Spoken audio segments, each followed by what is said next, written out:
What if everything you've been taught about awakening is incomplete?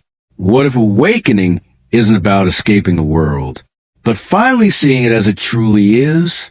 For thousands of years, humanity has searched for answers to the same timeless questions. Who am I? Why am I here? Is there more to life than what I can see? These questions have echoed through temples, deserts, mountains, monasteries, libraries, and universities.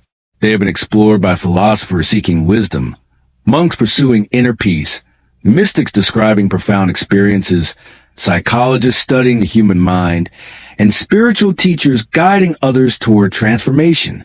They spoke different languages. They lived in different civilizations. They followed different traditions. Yet many of them pointed toward a similar possibility, that the greatest journey a person can take is not across oceans or continents, but inward. Today, the search continues. Millions of people around the world speak of experiencing what they call a spiritual awakening. Others describe it as enlightenment, self-realization, expanded awareness, or simply waking up to a different way of seeing life. For some, it begins after a personal tragedy. For others, it follows great success that somehow still feels empty.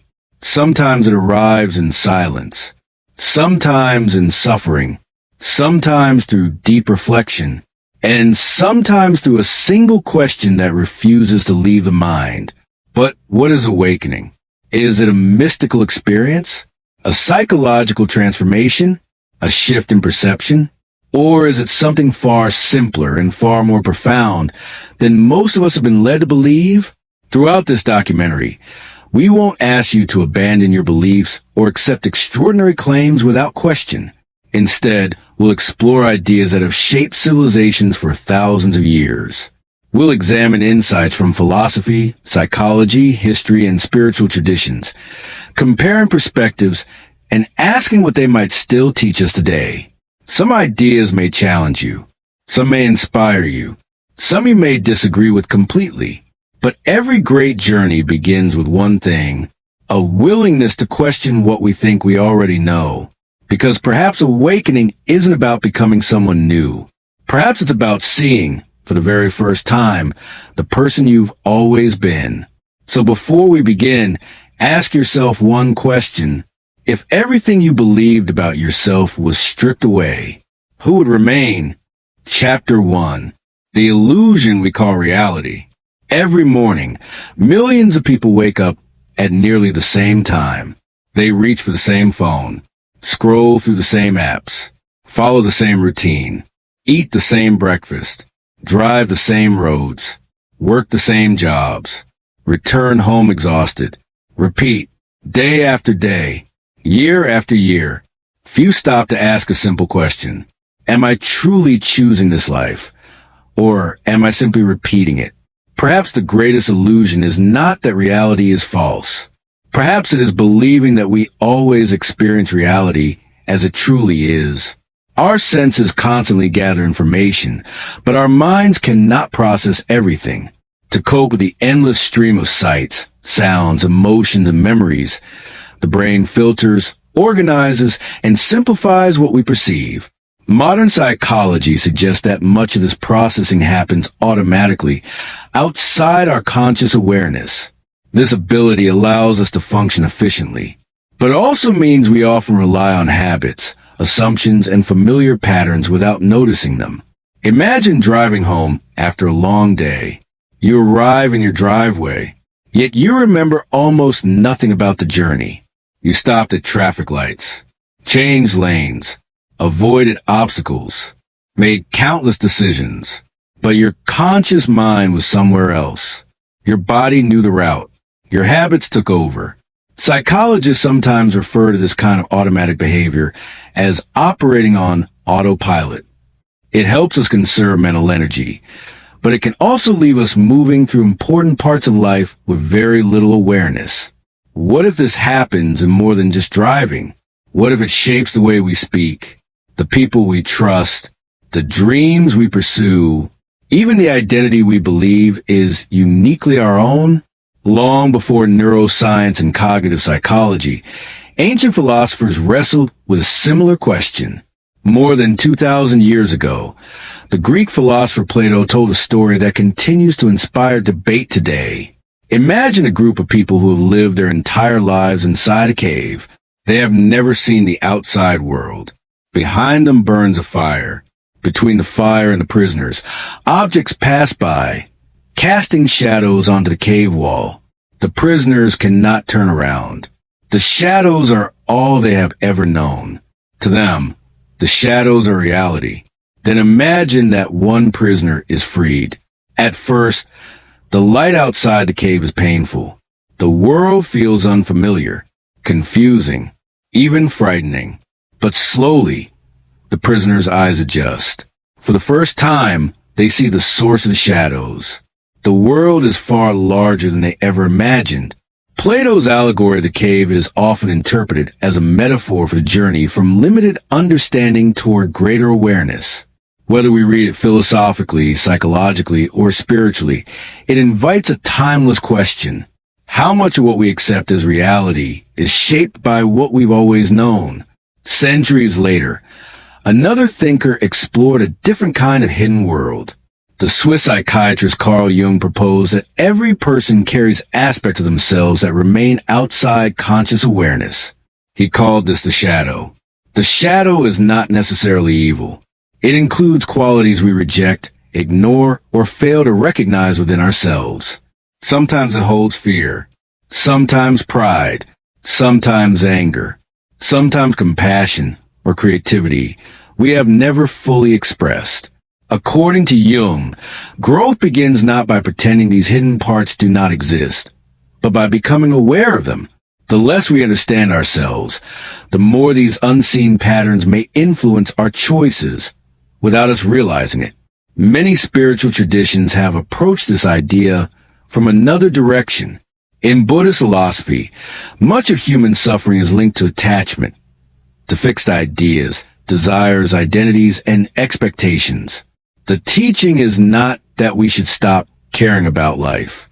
Rather, it encourages us to notice how tightly we cling to thoughts such as, I must always succeed. I must never fail. I am only valuable if others approve of me. When identity becomes attached to these stories, disappointment can feel like the loss of the self. Whether viewed through philosophy, psychology, or spiritual practice, a common thread begins to emerge. Much of what shapes our lives happens beneath the surface of conscious awareness. Then there's the world around us. From childhood, we inherit languages, customs, beliefs, ideas about success, ideas about failure, ideas about who we should become. Parents influence us. Schools influence us. Friends influence us. Culture influences us. Social media influences us. Advertising tells us what to desire. Algorithms learn what captures our attention. Little by little, these influences become so familiar that we mistake them for our own independent thoughts. This is not a reason to reject society. It is an invitation to become more aware of how deeply our environment shapes us. Because awareness creates choice. Without awareness, habits become destiny. With awareness, habits can be transformed. Perhaps awakening does not begin with discovering a hidden world. Perhaps it begins by noticing the invisible patterns already shaping the one we live in. And if much of our experience is shaped by unconscious habits, who are we when those habits begin to change? Chapter 2. The first signs of awakening. For many people, the journey does not begin with a dramatic vision or a mysterious experience. It begins with a feeling that something no longer fits. The life that once felt familiar begins to feel strangely distant. The routines remain the same. The people are the same. The job is the same. The city is the same. Yet something inside has changed. What once brought excitement now feels empty. Conversations that once lasted for hours begin to feel shallow. Success no longer feels as satisfying as it once did. You begin asking questions that never seemed important before. Is this really the life I want? Why am I chasing goals that no longer inspire me? Who decided what success should look like? For some people, these questions emerge after a painful loss. For others, after achieving everything they thought they wanted. Sometimes they appear after becoming a parent, after changing careers, after recovering from illness, after a season of burnout, or simply through the quiet realization that life has been moving faster than they have been paying attention. Many people describe this period as if they are waking from a long sleep, not because the world has changed, but because they have begun to notice things they once overlooked. Small moments become meaningful. Silence becomes comforting. Nature feels different. Time seems more valuable. Relationships become more important than possessions. This shift often leads to deeper self-reflection. Instead of asking, how can I impress others? The question becomes, am I living honestly with myself? This is often the beginning of a lifelong conversation with one's own mind. You start noticing your reactions. Why did that comment upset me? Why do I seek approval? Why do certain fears keep repeating themselves? Why do I keep making the same decisions even when they no longer serve me? For the first time, thoughts that once passed unnoticed become objects of observation. Instead of being carried away by every emotion, you begin to watch it. Instead of immediately reacting, you pause. You become curious.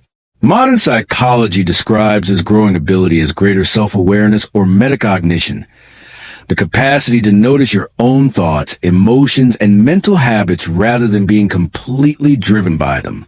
Many contemplative traditions have encouraged this practice for centuries, though they describe it in different ways. Whether through meditation, prayer, journaling, or quiet reflection, the invitation is remarkably similar. Observe before you react. Listen before you judge. Understand before you decide. As this awareness grows, another change often appears. The desire for a life with greater meaning. People begin questioning not only what they do, but why they do it. Work is no longer just about earning money. Relationships become more than social expectations. Achievements alone no longer satisfy. The search shifts from external success to internal purpose. Questions that once seemed philosophical become deeply personal. What kind of person am I becoming? What values guide my decisions? What legacy will I leave behind? These questions can be uncomfortable because every honest answer has the power to change the direction of a life. Yet it is important to remember something often overlooked. Experiences like these are not unique to spirituality. They can arise during periods of personal growth, major life transitions, recovery from hardship, psychological change, or simply with age and maturity, feeling disconnected from old routines, questioning long-held beliefs, wanting more meaningful work, becoming aware of your emotions. These experiences do not automatically point to one explanation. They may reflect spiritual exploration for some people.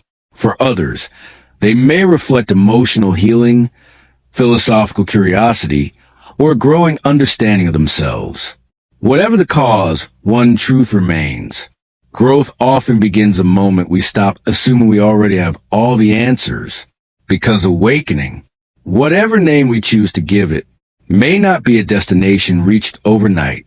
It may be the quiet decision to pay closer attention to ourselves, to others, and to the life unfolding before us. But if awareness is the beginning of a journey, how did the world's oldest civilizations understand this search for self-knowledge? To answer that question, we must travel back thousands of years. Chapter 3. Why ancient civilizations valued self-knowledge. Long before smartphones, long before modern psychology, long before universities and scientific journals, humanity was already asking life's greatest questions. Who am I? Why am I here? What is the purpose of existence? These questions have echoed through every age of history. Empires rose and fell. Kings ruled and disappeared. Technologies changed the world. Yet one mystery remained. the mystery of ourselves, across continents separated by thousands of miles, across cultures that never met. Many civilizations concluded that before a person could truly understand the world, they first needed to understand themselves. Ancient Egypt, the journey within.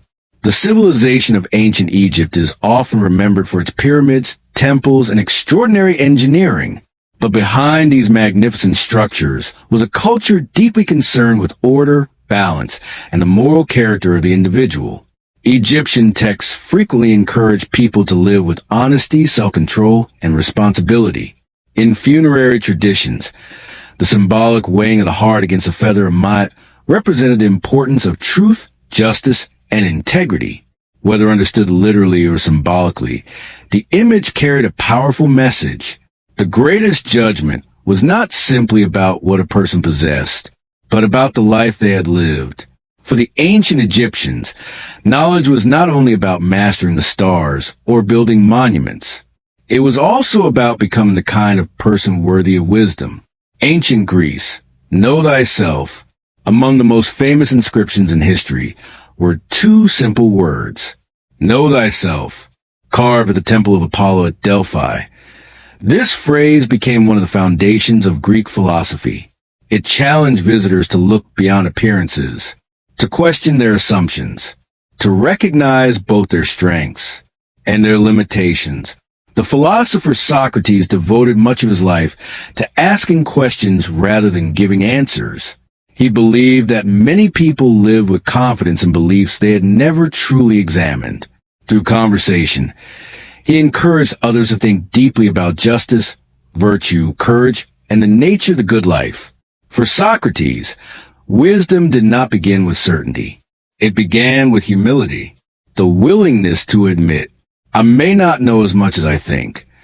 That single realization became the doorway to lifelong learning. India, the search for the true self. Thousands of years ago, the sages who composed the Upanishads explored a different dimension of self-knowledge. These philosophical texts ask profound questions about consciousness, identity, and the relationship between the individual and ultimate reality. Rather than focusing only on the external world, they invited people to turn inward, to observe the mind, to examine desire, to ask whether the personality we present to the world is the deepest part of who we are. Different schools of Indian philosophy interpret these questions in different ways, but together they help shape one of history's richest traditions of introspection. The search was not merely for information. It was for understanding. China, living in harmony. In ancient China, philosophers explored another path, one that emphasized harmony rather than control. Taoist philosophy, traditionally associated with Lao Tzu, teaches that much of human suffering comes from struggling against the natural flow of life. The Tao, often translated as the Way, points toward living with simplicity, balance, and awareness. Instead of forcing every outcome, observe. Instead of constant striving, learn when to act and when to let go. Water became one of Taoism's most enduring symbols, soft enough to yield, persistent enough to shape mountains. Its strength came not from resistance, but from adaptability. The lesson was simple, yet profound. Sometimes the strongest person is not the one who fights every battle, but the one who understands which battles are worth fighting. Rome, the Stoic path. Centuries later, Stoic philosophers such as Epictetus, Seneca, and Marcus Aurelius offer another perspective on self-mastery. They observe that much of human suffering comes from trying to control what lies beyond our influence, other people's opinions, unexpected events, the uncertainty of the future. The Stoics encourage a different approach. Focus your energy on what is within your control, your thoughts, your actions, your character, your response to life's challenges. According to Stoic philosophy, freedom begins not when the world becomes easier, but when the mind becomes stronger. One question, many paths. At first glance, these traditions appear very different. Ancient Egypt emphasized moral character. Greek philosophers pursued wisdom through questioning. The Upanishads explored the nature of consciousness. Taoist thinkers sought harmony with the natural order. Stoics trained the mind to remain steady amid uncertainty. Their beliefs were not identical. Their cultures were unique. Their conclusions often differed. Yet they shared one remarkable conviction. A meaningful life begins with understanding yourself, not your possessions, not your reputation, not your social status, but your own mind, your own choices, your own character. Perhaps this is why the call to know yourself has survived for thousands of years while empires have disappeared. Because every generation faces the same challenge, to discover whether the life they are living is truly their own. But if every civilization encouraged us to know ourselves, what exactly is the part of us we are trying to understand? Is it our personality, our thoughts, or something deeper? To explore that question, we must first confront one of the most powerful forces shaping every human life, the ego. Chapter 4. The battle between the ego and awareness. Who are you? It seems like one of the simplest questions anyone could ask. Yet the longer we sit with it, the more difficult it becomes to answer. Are you your name, your profession, your nationality, your achievements, your memories, your beliefs? Or are you something deeper than all of these? Throughout history, philosophers, psychologists, and spiritual traditions have wrestled with this question. Many of them arrived at a similar observation. Much of what we call I is a story built over years, a story shaped by family, culture, education, success, failure, praise, and pain. This story is often described as our identity. And one important part of that identity is what psychologists commonly call the ego. The word ego is often misunderstood. In everyday conversation, people use it to describe arrogance or excessive pride. But in psychology, the idea is more nuanced. The ego can be understood as a part of our mind that helps organize our sense of self, our identity, our roles, and how we relate to the world. It helps us answer questions like, who am I? Where do I belong? How do others see me? The ego is not inherently good or bad.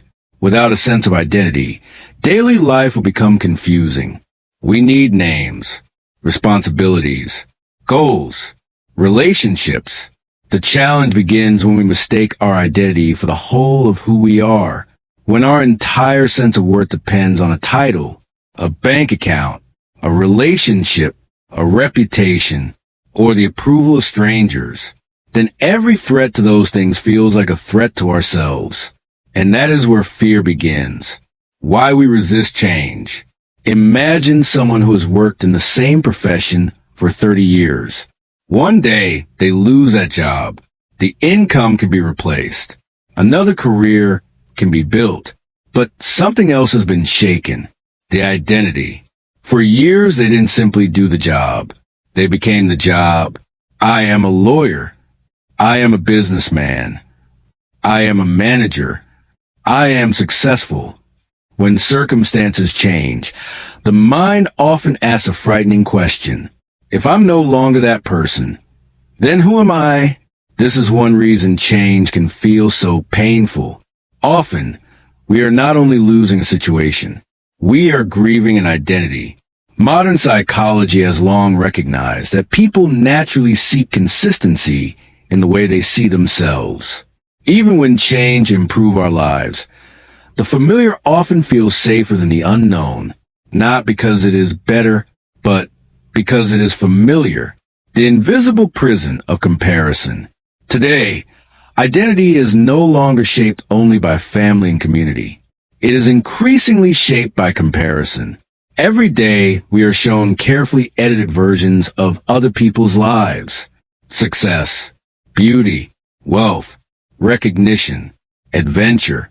The human mind has always compared itself to others, but never before has it done so thousands of times every single day. Without realizing it, We begin measuring our lives against highlights rather than reality.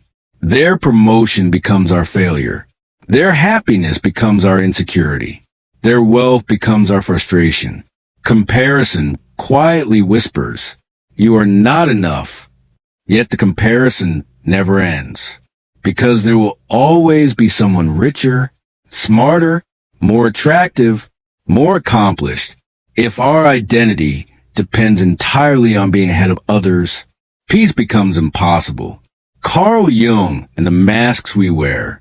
Swiss psychiatrist Carl Jung believed that people often present a carefully constructed version of themselves to the world. He called this the persona. The persona helps us function in society.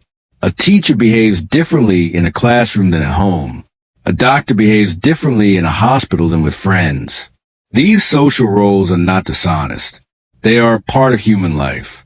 But problems arise when we become trapped inside the mask, when we spend so much energy protecting an image that we lose touch with the person behind it.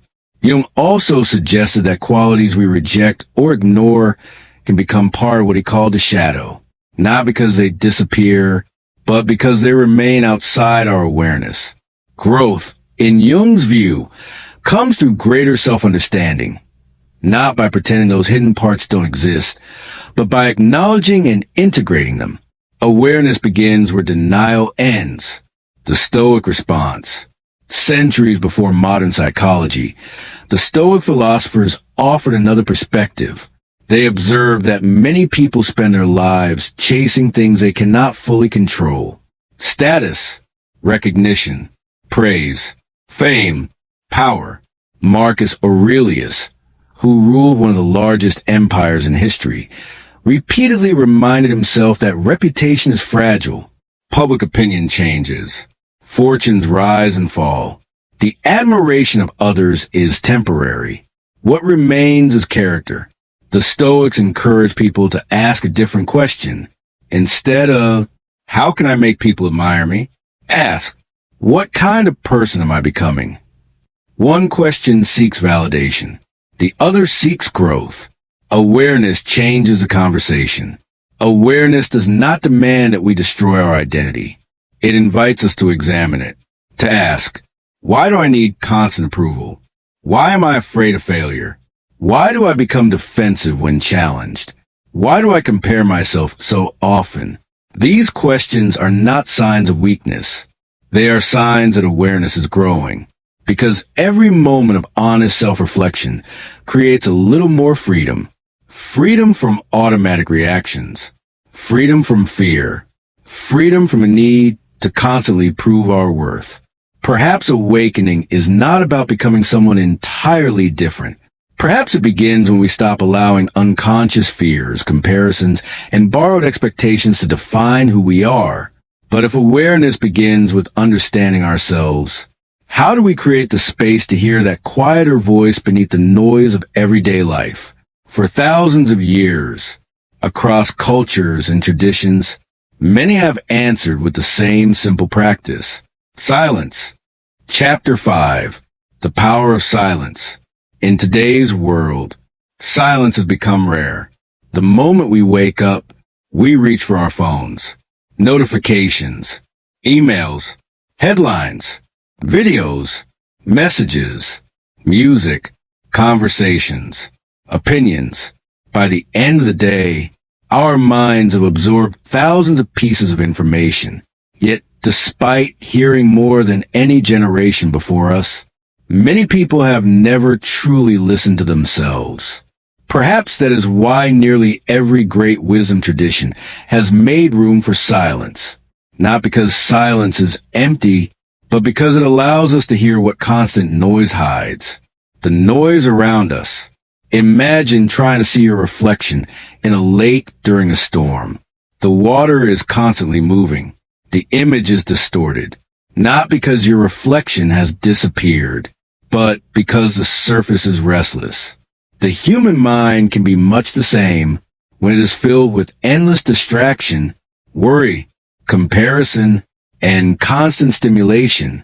It becomes difficult to see clearly, not only the world around us, but ourselves. Many of us fear silence because silence removes distraction, and without distraction, we are left alone with our own thoughts. Why ancient wisdom embraced silence? Across thousands of years, people from very different cultures arrived at a remarkably similar practice. The monks who lived in mountain monasteries, the philosophers who walked the streets of Athens, the sages who meditated beneath trees in India, the hermits who sought solitude in the deserts of Egypt. Their beliefs were different. Their traditions were different.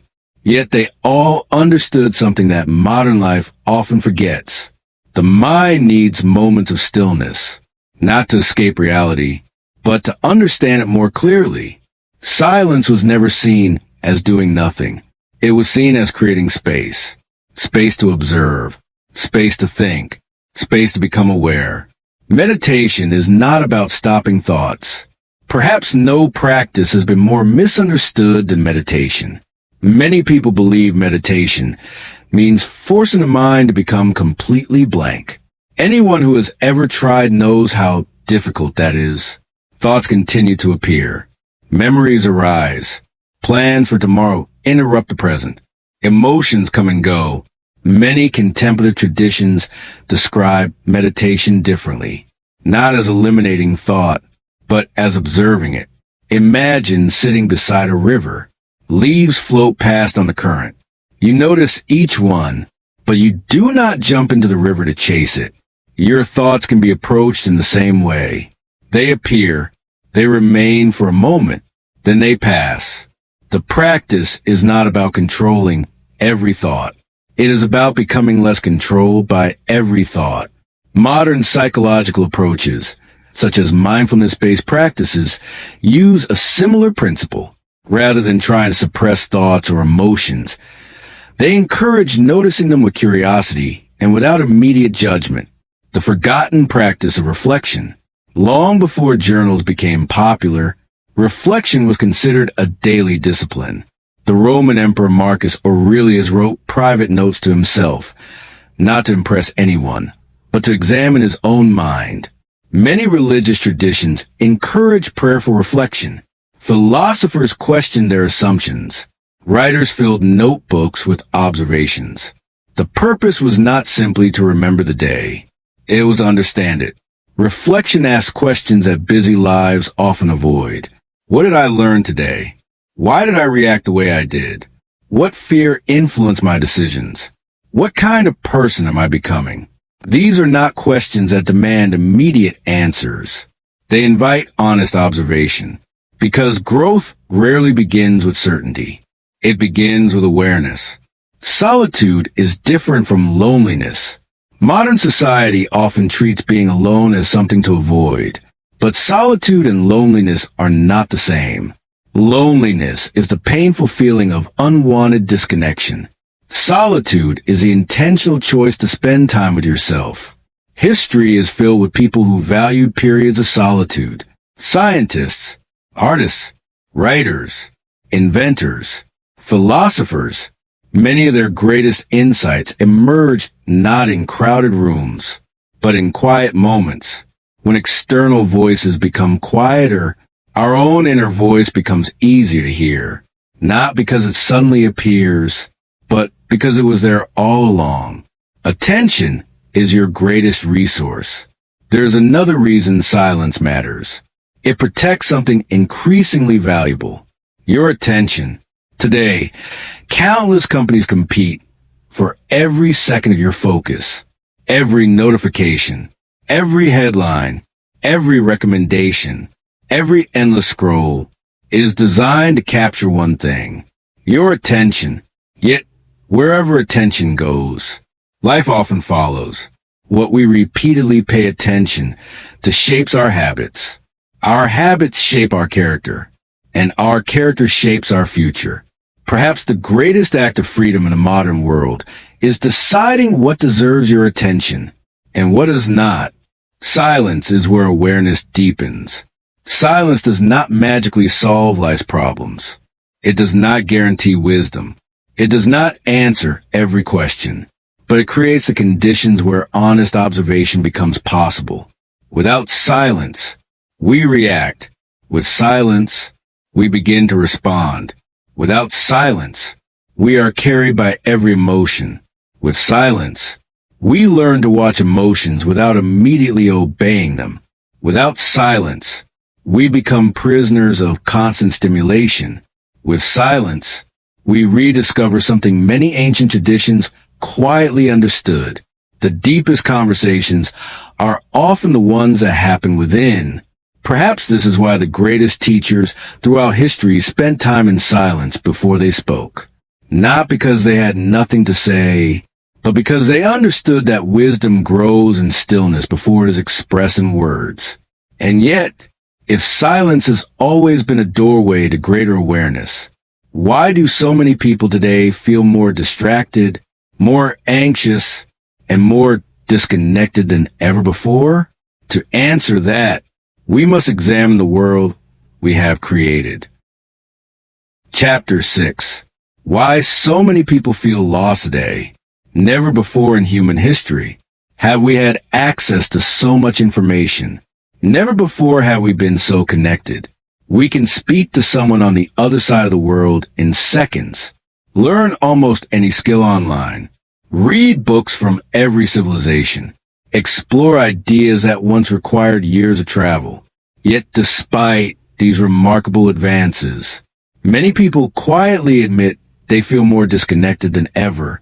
Disconnected from themselves, disconnected from others, disconnected from purpose. How did a world filled with endless possibilities leave so many people feeling lost? Perhaps the answer is not that modern life is inherently wrong.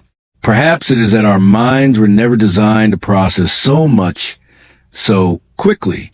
A world that never stops talking. There was a time when silence arrived naturally. The day ended.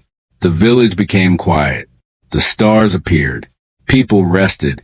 Today, the conversation never ends.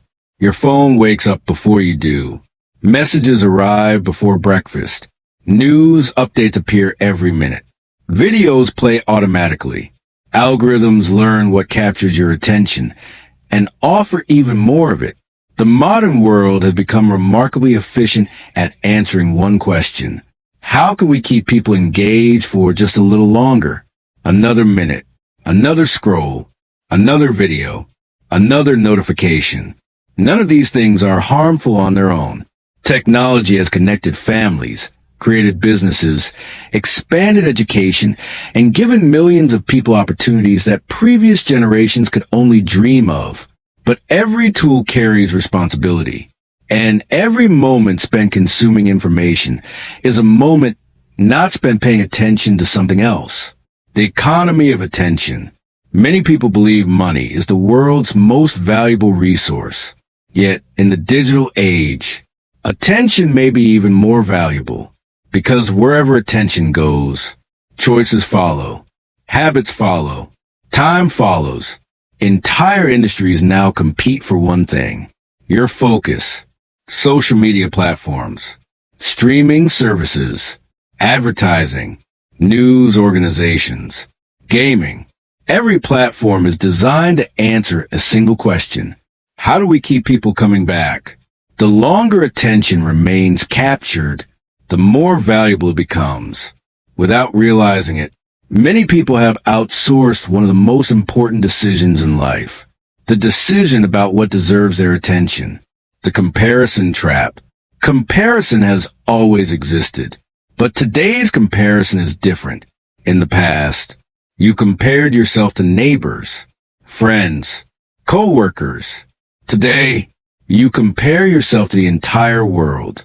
Every day you see people announcing promotions, buying homes, building businesses, traveling, getting married, winning awards, smiling for carefully edited photographs.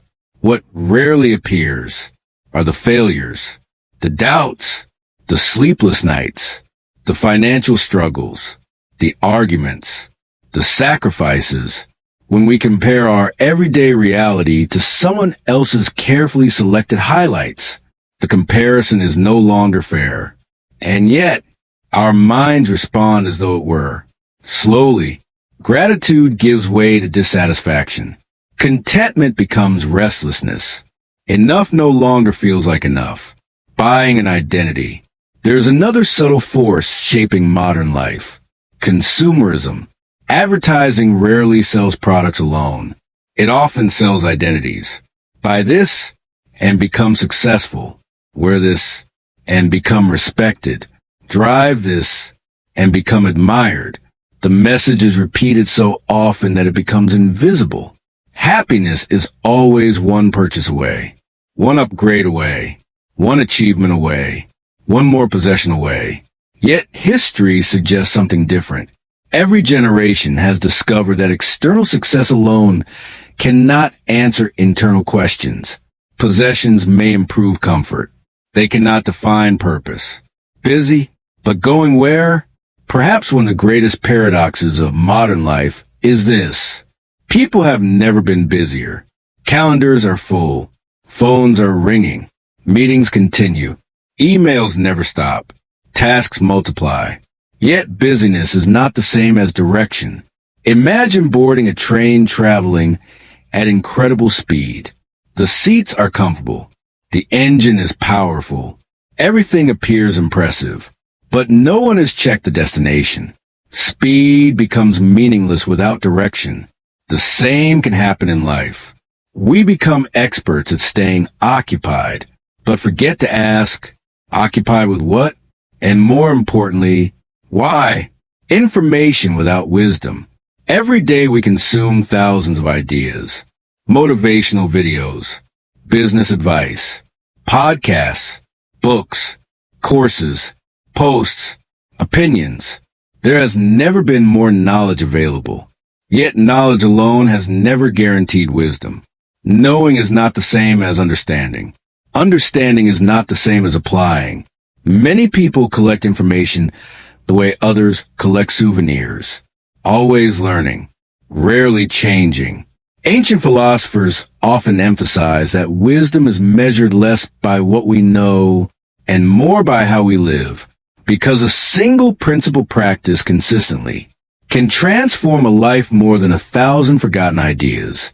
The quiet hunger beneath it all, beneath the noise, the comparison, the endless activity, there's often a quieter longing, not for more entertainment, not for more possessions, but for meaning, to know that our work matters, that our relationships are genuine, that our time is being invested rather than simply spent, that we are becoming the kind of person we hope to be. Perhaps this explains why so many people are searching once again for philosophy, for spirituality, for psychology, for ancient wisdom, not because they want to escape modern life, but because they are searching for a way to live within it more consciously. Maybe the greatest awakening is not walking away from a modern world, but learning how to live in it without allowing it to quietly take control of your mind, because awareness is only the beginning. The real question is, what do we do with it? Chapter 7. Awakening is a beginning, not an escape. There's a common misunderstanding about awakening. Some imagine it as leaving everything behind, walking away from society, escaping to a mountain, rejecting modern life, abandoning ambition, or somehow becoming completely detached from the world. But history tells a far more interesting story. Many of the people remembered for their wisdom did not disappear from life. They entered it more fully. They became leaders, teachers, writers, healers, builders, parents, artists. They still faced challenges. They still experienced loss. They still made mistakes. The difference was not that life became easier. The difference was how they chose to live it. Perhaps awakening has never been about escaping reality. Perhaps it is about meeting reality with open eyes, seeing clearly instead of living automatically. Imagine walking through a forest at night. Without light, every shadow feels like danger. Every unfamiliar sound creates fear. But as dawn arrives, The forest has not changed. Only your ability to see it has. Awareness works in much the same way. Life does not suddenly become perfect. Problems do not disappear. Difficult conversations still happen. Bills still need to be paid. Dreams still require effort. But awareness changes the way we respond. Instead of reacting immediately, we pause. Instead of blaming, we reflect. Instead of living unconsciously, we begin making deliberate choices. The world remains the same, but the person experiencing it begins to change. From reaction to intention. Most of our lives are shaped not by dramatic moments, but by ordinary decisions repeated every day. How we speak to our family, how we respond to criticism, how we spend our money, what we choose to read, where we place our attention, whether we keep our promises, whether we act with integrity when no one is watching. Awakening is not found only in extraordinary experiences. It is revealed in ordinary moments lived with extraordinary awareness. Being intentional means asking a simple question before acting. Is this choice moving me toward the person I want to become?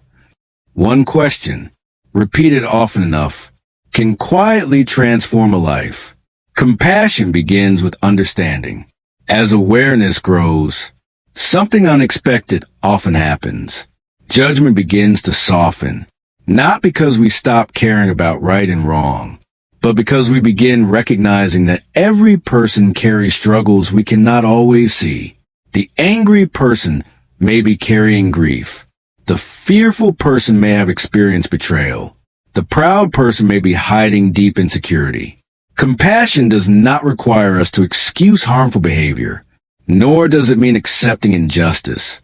It simply reminds us that understanding another person's humanity is different from approving every action they take. The more honestly we understand ourselves, the easier it becomes to extend patience to others. Discipline is spiritual practice in action.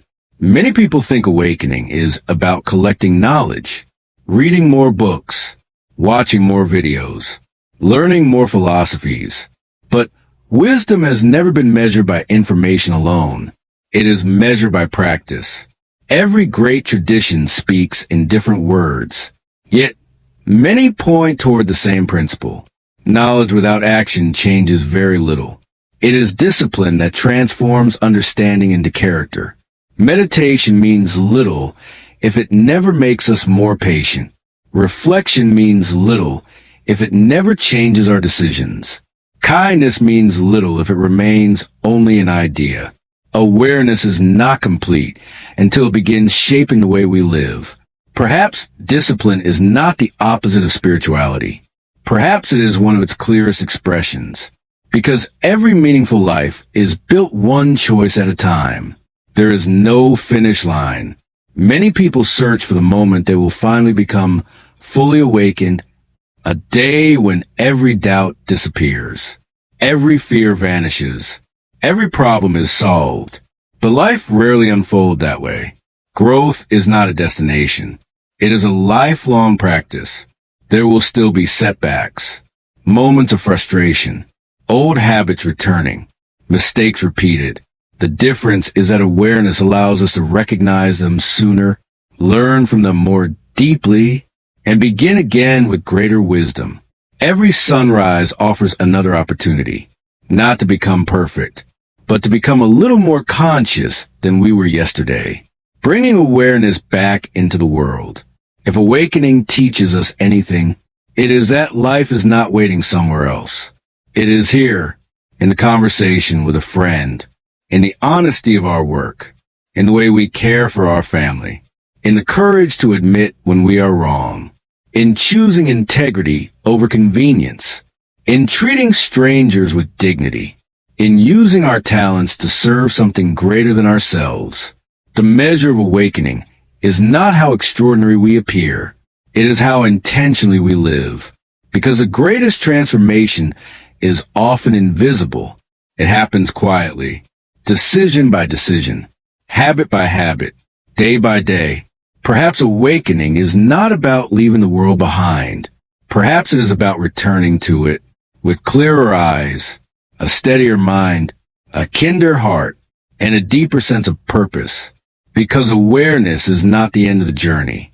It is the beginning of a new way of living. And that leaves one final question. If awakening is a way of living, how do we begin today? Chapter 8. Building a Conscious Life. Awareness is a beginning. But awareness alone is not enough. You can recognize unhealthy habits, understand your fears, study philosophy, read every great book ever written, and still remain exactly the same. Knowledge becomes wisdom only when it changes the way we live. Perhaps the question is no longer, have I awakened? Perhaps the better question is, what will I do differently today? A conscious life is not built through one extraordinary decision. It is built through ordinary choices repeated with intention, day after day, year after year. Right, so you can hear yourself think. In a noisy world, journaling creates a conversation with yourself, not for social media, not for approval, not for anyone else's eyes, only for honesty. When thoughts remain trapped inside the mind, they often become tangled, but when they are placed on paper, patterns begin to appear. You begin noticing recurring fears, repeated excuses, hidden dreams, questions you've been avoiding. A journal does not always give answers, but it often reveals the right questions. Try ending each day by asking, what did I learn today? What challenged me? What am I grateful for? Did I act according to my values? Simple questions, powerful results. Read beyond your own experience. Every book is a conversation with someone who has spent years, or even a lifetime, thinking deeply about a subject. Through reading, we borrow experience. We meet people from different cultures, different centuries, different professions, different beliefs. Some books teach us what to do. Others teach us what to avoid. Read history to understand humanity. Read psychology to understand behavior. Read philosophy to sharpen your thinking. Read biographies to learn how others face failure, uncertainty, and success. Do not read simply to collect information. Read to become a wiser human being. One meaningful idea practiced is worth more than 100 forgotten chapters. Make reflection a daily habit. Most people spend their lives evaluating everyone else. Few regularly evaluate themselves. Reflection is a habit of gently asking, why did I react that way? What motivated that decision? Am I becoming the person I want to become? Growth begins when honesty replaces excuses. Reflection is not about criticizing yourself. It is about understanding yourself.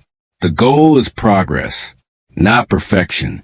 Care for the body that carries your mind. The mind and body are deeply connected. When the body is exhausted, the mind often struggles. When movement disappears, energy fades. Exercise is not only about appearance. It is about strength, resilience, discipline, health. Walk, run, stretch, lift weights, practice yoga, dance. Choose any form of movement you enjoy. The important thing is consistency, because a healthy body often creates a healthier mind. Live for more than achievement. Success without purpose can still leave a person feeling empty. Many people spend years climbing a ladder only to discover it was leaning against the wrong wall. Purpose does not always arrive as one dramatic revelation. Often, it is discovered through curiosity, service, learning, creating, helping, trying, failing, trying again. Ask yourself, what kind of contribution do I want to make? What problems do I want to help solve? Who becomes better because I lived? Purpose grows stronger when it is connected to something larger than personal success alone. Protect the relationships that matter. No achievement can replace genuine human connection. At the end of life, very few people wish they had spent more time scrolling, more time worrying about strangers' opinions, more time chasing status, Many wish they had loved more deeply, listened more carefully, forgiven more quickly, spent more time with the people who mattered, choose relationships that encourage growth, be willing to have difficult conversations with kindness, celebrate the success of others, offer encouragement without expecting recognition. The quality of your relationships quietly shapes the quality of your life. Practice financial responsibility. Money is neither the enemy nor the purpose of life. It is a tool. Like any tool, its value depends on how wisely it is used. Financial responsibility creates freedom. Freedom to make thoughtful decisions. Freedom to help others. Freedom to weather unexpected challenges. Spend less than you earn whenever possible. Save consistently, even if you begin with small amounts. Invest in skills before chasing status. Avoid buying things simply to impress people. The wealth that lasts is often built slowly, one disciplined decision at a time. Financial wisdom is not measured only by how much you earn, but by how faithfully you manage what you already have. Serve something greater than yourself. One of the most consistent themes across philosophy, psychology, and spiritual traditions is this. A meaningful life is rarely built through self-interest alone. Helping another person, teaching what you have learned, encouraging someone who feels forgotten, creating something useful, volunteering your time, listening without judgment. Acts of service remind us that fulfillment often grows through contribution. When we focus only on ourselves, our world becomes smaller. When we help others grow, our own lives often grow with it. The journey continues. Perhaps awakening was never meant to separate us from ordinary life. Perhaps it was meant to transform the way we live it, to notice more, to complain less, to judge less quickly, to learn continuously, to act with integrity, to remain curious, to choose gratitude over entitlement, to become a little wiser, a little kinder, a little more intentional every single day. Because in the end, a conscious life is not measured by how much you know. It is measured by how faithfully you live what you know. Perhaps the greatest awakening is not discovering a hidden world. Perhaps it is finally becoming fully present in this one. And if that is true, then your journey does not begin tomorrow. It begins with the very next choice you make. Last chapter, we began this journey with a question. What if awakening isn't what most people think? Perhaps now, the answer is a little clearer. Throughout history, humanity has searched for hidden truths. Across civilization, philosophers, psychologists, monks, sages, and spiritual teachers have all tried to understand the same mystery. Not simply the mystery of the universe, but the mystery of ourselves. Some search in temples, some in books, some in silence, some through science, some through faith. Each offered a different perspective, yet many pointed toward a similar realization. The greatest transformation rarely begins somewhere out there. It begins within. Perhaps awakening isn't about gaining secret knowledge. Perhaps it begins the moment you become honest with yourself. The moment you stop pretending. The moment you question the stories you've been telling yourself. The moment you choose awareness over autopilot, courage over comfort, growth over certainty. Perhaps awakening isn't about escaping the world. It is about returning to it with clearer eyes, a quieter mind, a stronger character, and a deeper appreciation for the ordinary moments we so often overlook. The sunrise you've seen 1,000 times. The conversation you almost rushed through. The loved one whose presence you quietly took for granted. The opportunity hidden inside a difficult season. The lesson disguised as failure. The chance to become a little wiser today than you were yesterday. Because life is not transformed only by extraordinary moments. It is transformed by ordinary choices, made consciously. Every day, you may still wake up in the same home, walk the same streets, work the same job, face the same challenges. The world around you may not have changed, but the way you meet it can. And sometimes that changes everything. So before this journey ends, take one final moment. Ask yourself, who am I becoming? What deserves my attention? What beliefs no longer serve me? What kind of life do I want to build? Not for appearance, but for meaning. You do not need to have every answer today. No one does. The search for wisdom has never been about reaching a final destination. It is about remaining curious, remaining humble, remaining willing to learn. One conversation, one decision, one act of courage, one quiet moment of awareness at a time. Perhaps the Great Awakening is not a single event. Perhaps it is the lifelong practice of seeing more clearly, thinking more deeply, loving more generously, living more intentionally, and becoming, day by day, the person you are always capable of being. The journey continues. Not here, not in this video, but in every choice you make from this moment forward.